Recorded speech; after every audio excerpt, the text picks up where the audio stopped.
तो हेलो दोस्तों, आज हम लोग करने वाले हैं मैथ क्लास 7 का चैप्टर 4 जिसका नाम है सिंपल इक्वेशन।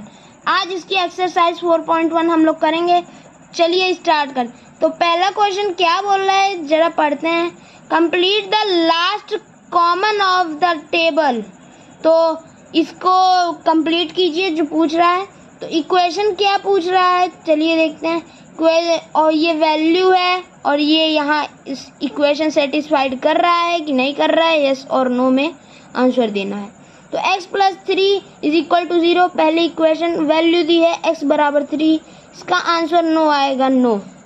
तो x + 3 = 0 एंड x की वैल्यू जो है वो 0 दी है, तो इसका आंसर भी नो आएगा जैसा कि आप सभी देख सकते हैं। एंड x + 3 बराबर 0, x = -3, तो ये इक्वेशन सही है, यस। जैसा कि आप देख सकते हैं स्क्रीन पे आपको दिख ही रहा होगा। x - 7 = 1 दिया है और x की वैल्यू 7 दी है, x की वैल्यू 7 और इसका आंसर आएगा नो में। तो नोट करते चलिएगा हमारे साथ।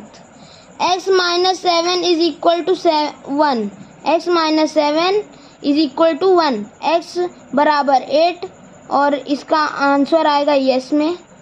5x = 25, x की वैल्यू 0 दी है तो इसका आंसर भी नो में आने वाला है। 5x = 25, x की वैल्यू 5 है, इसका आंसर यस में आएगा जैसे कि आप देख सकते हैं।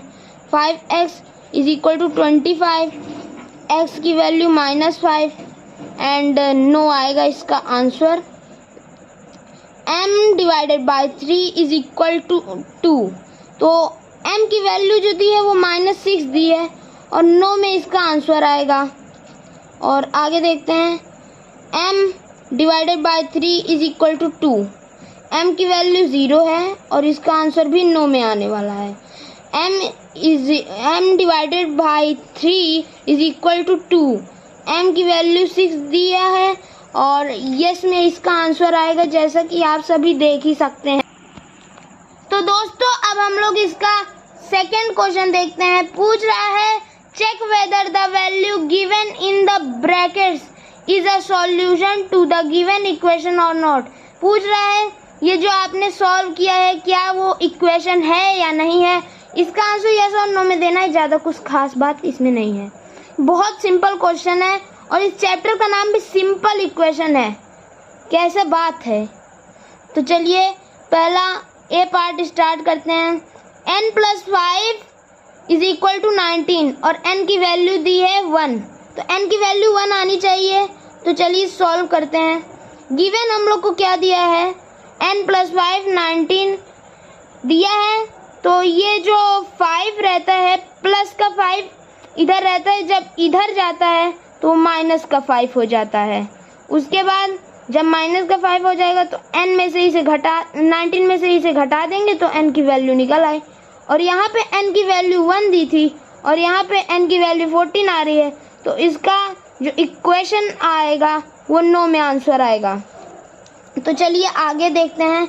बी पार्ट है 7n + 5 = 19, n की वैल्यू -2 है तो सॉल्व करते हैं। गिवन है 7n + 5 19 दिया है, जब इधर जाएगा तो -5 हो जाएगा। 7n = 19 - 5, 7n की वैल्यू 14 तो आ गई, पर ये जो 7 है जब वो इस साइड आएगा तो इसके डिवाइड में चला जाएगा, तो डिवाइड में 7 हो जाएगा। तो n की वैल्यू 7 × 2 = 14, 2 बार कटेगा, n की वैल्यू 2 आ रही और जैसा कि हमें पता है n की वैल्यू यहाँ -2 दी थी तो ये भी इक्वेशन नो होगी। तो चलिए सी पार्ट देखते हैं इसका। 7n + 5 = 19 और n की वैल्यू 2 दी है। जैसा कि पता है कि यहीं पे हम लोग को n की वैल्यू 2 मिल गई थी, तो हम लोग का इक्वेशन जो होगा वो यस आ जाएगा। लेकिन फिर भी आप इसे एक बार नोट कर लीजिए, ये आपके लिए ज़्यादा ज़रूरी है। तो चलिए अब देखते हैं इसका डी पार्ट। डी पार्ट क्या कह रहा है 4p minus 3 is equal to 13 और p की वैल्यू जो दी है वो 1 दी है। सॉल्व करेंगे तो गिवन जो आएगा 4p minus 3 is equal to 13, तो जब ये 3 माइनस का 3 इधर उठ के आएगा तो प्लस का 3 बन जाएगा। तो 13 प्लस 3 16 4p, और फिर आप जानते ही हैं जब यहाँ आएगा तो डिवाइड का बन जाएगा 4, और फिर डिवाइड करेंगे 4 1 जा 4, 4 4 जा 16, तो आंसर आ गया 4। पर यहाँ पे p की वैल्यू 1 दी है तो ये इक्वेशन नहीं है। तो चलिए अब ई पार्ट करते हैं। 4p माइनस 3 13, तो जैसा कि आप लोग देख सकते हैं हमें यहीं पे पता चल गया था कि p की वैल्यू 4 आएगी, बट यहाँ -4 दी है, सो इसकी इक्वेशन भी नो बन रही है, जैसा कि आप सभी स्क्रीन पे देख सकते हैं। और ये f पार्ट अब हम लोग स्टार्ट करते हैं। 4p minus 3 is equal to 13, p की वैल्यू 0 है, फिर भी आप जानते हैं कि p की वैल्यू 4 आएगी, यहाँ पे पर p की वैल्यू 0 दी है, तो ये भी इक्वेशन नो हो जाएगी। तो चलिए दोस्तों अब हम लोग करते हैं इसका तीसरा क्वेश्चन सॉल्व करते हैं। तो तीसरा क्वेश्चन क्या बोल रहा है, चलिए पहले पढ़ते हैं। Solve the following equations by trial and error method. तो इसको ट्रायल एंड एरर मेथड से करना है, ज़्यादा कुछ खास बात तो है नहीं इसमें, पर हाँ ये ज़रूर है आपके लिए। पहला क्या बोल रहा है, पहला part 5p plus 2 is equal to 17। तो सॉल्व करेंगे तो गिवन क्या पता है हमें, जैसे कि हमें पता है 5p plus 2 is equal to 17, तो इसको सॉल्व करते हैं। अगर हम लोग p की जो वैल्यू है वो 1 माने तो LHS बराबर 5p प्लस 2, अगर 5 आप ले रहे हैं तो जो p की वैल्यू आपने मानी है उसमें आपको इंटू करना पड़ता है। तो 5 1 जा 5, तो 5 प्लस 2 7, और RHS हमको 17 मिला है, तो LHS is not equal to RHS। ध्यान दीजिएगा ये जो साइन है वो नॉट इक्वल टू का साइन है, थोड़ा ध्यान से करिएगा इसे। अगर हम लोग p की वैल्यू 2 लें तो LHS 5p प्लस 2, 5 2 जा 10, तो 10 प्लस 2 12, और जैसे कि हमें पता है जो वैल्यू दी वो 17 दी है, तो RHS की वैल्यू 17 है, तो LHS not equal to RHS। p की वैल्यू 3 लेके देखते हैं।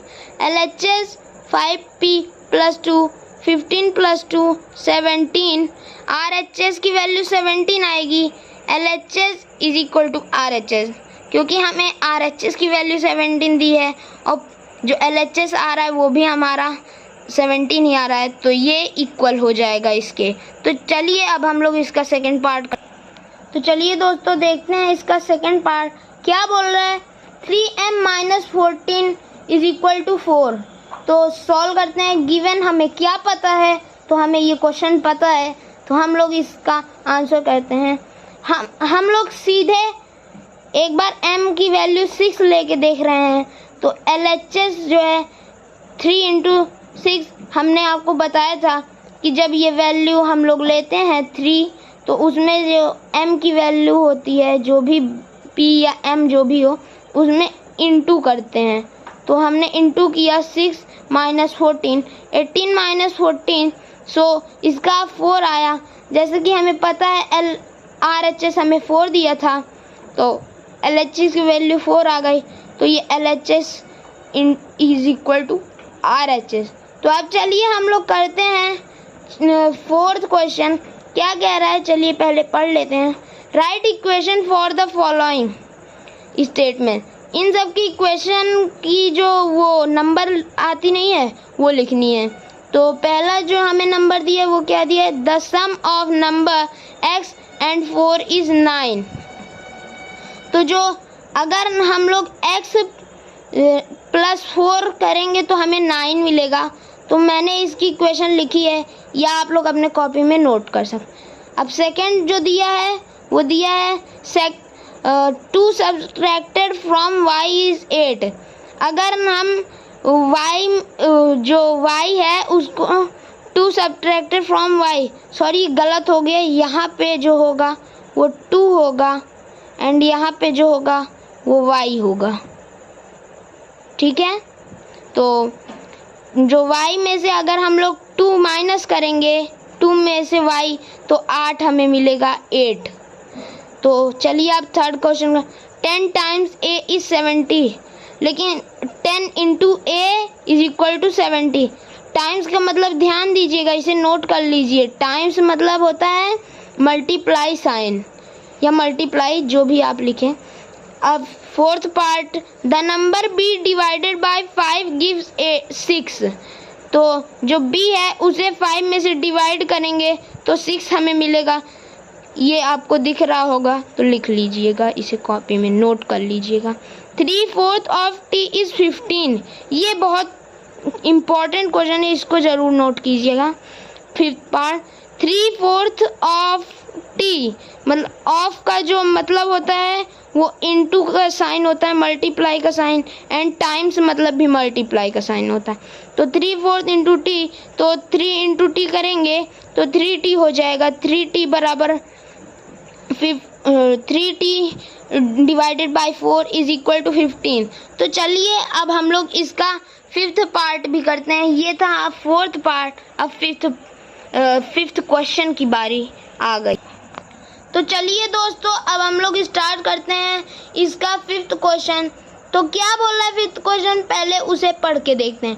Right the following equations in statements form. तो स्टेटमेंट्स में इक्वेशन लिखनी है। अब हमें नंबर दिया है, अब स्टेटमेंट इक्वेशन लिखनी है।